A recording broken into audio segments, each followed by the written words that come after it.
The Lord had been doing a lot of work in my own heart in regards to the way that I view finances and money. It's part of my personality, I think. I just didn't really like thinking about money, or I wanted to be like a wise steward, but then some of my practices didn't really line up with that, and I was becoming more convicted of that. So I ended up coming out of school with a lot of debt and was kind of doing the minimum payment of that because I didn't want to think about it and figure it out. It felt too big, it felt too overwhelming. And so as these things started coming to the surface, I'm like, okay, well, I'm willing to do what you want me to do, God. I really want to get out of debt and to be free of this because it was feeling like such a burden to me. I was just in my car, like praying about, okay, Lord, what should I be doing? I really want to get out of debt, and like, I want to be wise in what you're giving me. And what the verse that popped into my mind was, foxes have holes and birds have nests, but the Son of Man has nowhere to lay his head. And I'm like, like, what do you mean, God? Like, you want me to be homeless, to not have a place to live? And I started then just thinking like, well, if I wasn't paying rent, like that would be amazing. Like all my rent money could go towards paying off my loan. I could get out done a lot quicker. And I didn't really like that answer, to be honest, but there was pride, there was shame, I think, of why I wouldn't want to enter into this like not paying rent kind of lifestyle.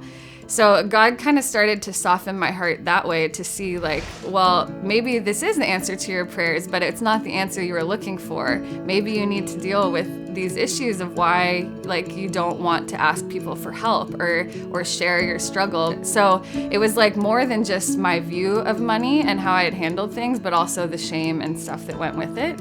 So it started to think like, oh, this could help me to like get to my goal of like where I want to be. And so I started thinking and praying about it more. And this was kind of in the spring, and my current lease was going to be up in April. And I didn't know where I would be going and what I would be doing, but I just felt like the Lord wanted me to not even plan ahead. So like my tendency would be like, okay, if it's going to take like 12 months, then I'll line up my people of where I'll go and it will be easy. But I felt like he was telling me he wanted me to just do one at a time, and to kind of trust him along the way, which was a little bit nerve-wracking, a little scary. So I made that decision. I'm like, okay, that's what I'm gonna do. And then he prompted me with who to ask first. And there was two girls who I'm friends with, and I knew they lived in a townhouse that had an extra room, and they wanted to keep it open for what God wanted to do. So they had kind of said that in passing before I was gonna do this. So I felt like God was like, you need to ask them first because they've already said this, you know?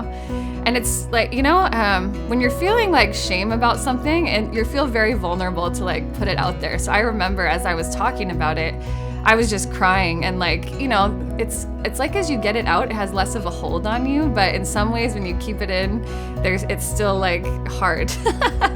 So I was just telling her what God had been prompting me to do, and they're like, we'd like to open up our home for the whole summer. So it would be starting May and ending in August. And so I was just blown away because already like the first place like really surpassed my expectations, and just felt so grateful to the Lord. You know, it's kind of like, I see you, I'm taking care of these things. But like I said, I feel like he didn't want me to plan ahead after that. So I remember feeling a little bit stressed because it was towards the end of August. I didn't know what I would be doing at the end of August. And I had been praying about who to ask next. And when I was praying, I felt like the Lord was like, you know what, just go have fun with your friends and we'll talk about this tomorrow. And I'm like, okay, well, I don't have lots of time, so I should think about it, but I'll just listen because the Lord was prompting me that way. And so in the midst of catching up with people, one of my friends was telling me how she was going to India, and she was going to be gone for like a month. And so she, in the course of the conversation, she's like, oh yeah, so I'm going to be gone. Like my room will be empty. Like, do you need a place to stay for September? And I'm like, actually, yeah. So yeah, it was so cool just seeing God's timing with all of it. And towards the end of the month, I'm kind of praying, okay, Lord, well, what's next? And a friend of mine had told her parents they're going to Israel for like around a month or something. They're going to be gone a while.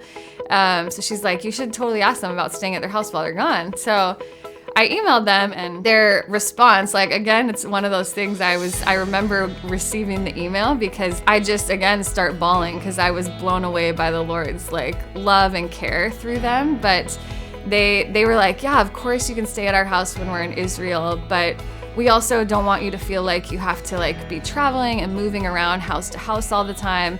So we'd like to open up our home to you for as long as you want to stay there.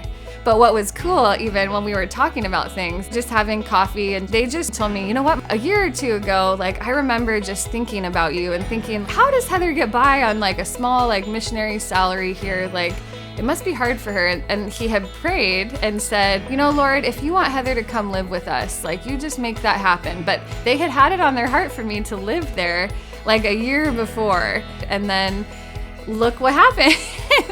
So again, I was like, wow, God is incredible. Like he's so much bigger than we think, that even before I was in this place of realizing I should do something like this, he was preparing the way.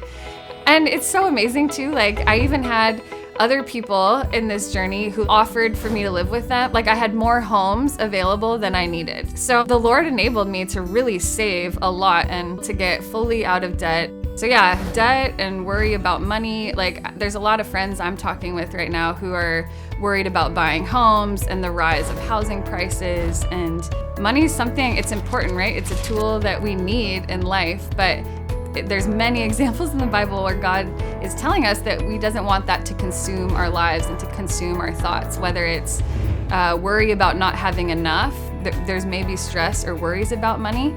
Bring those things to the Lord. Ask Him for His creative solutions. He wants to interact with us about these things. Like He's not just this distant God who leaves us up to figure things out in the world. So continue to come to Him with those feelings. Continue to give Him your worries and be willing to be uncomfortable. Be willing to say yes, even when it means something that's challenging, because there's always something good in it for you. And I feel like this story is a testimony of that, right? Of how He cares about the little details in our lives as well as the big ones, you know?